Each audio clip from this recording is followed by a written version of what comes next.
Opuštam svoje telo, prozori se otvaraju, lebdim po svojim sobama, onda lebdim iznad vračara. Plašim se dok sanjam da lebdim izvan sebe. Plašim se da nešto gori i da ja gorim čitavo i da sve nestaje u vatri. Sanjam da izgorim brzo i da nemam vremena da se niko ne plaši.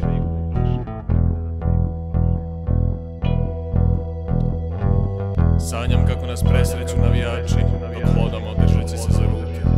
Naravno, govorim da navijam za Zvezdu, a Vračar je, zna se, Partizan. I oni me cimaju, totalno moram. Sanjam da niko neće da se žrtvuje za mene. Stojim pred dželatom i vi svi stojite preko puta i svako je pitan: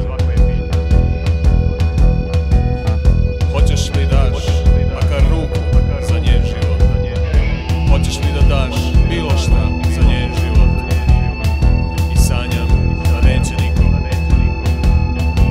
Stojim sam, toga se plašim.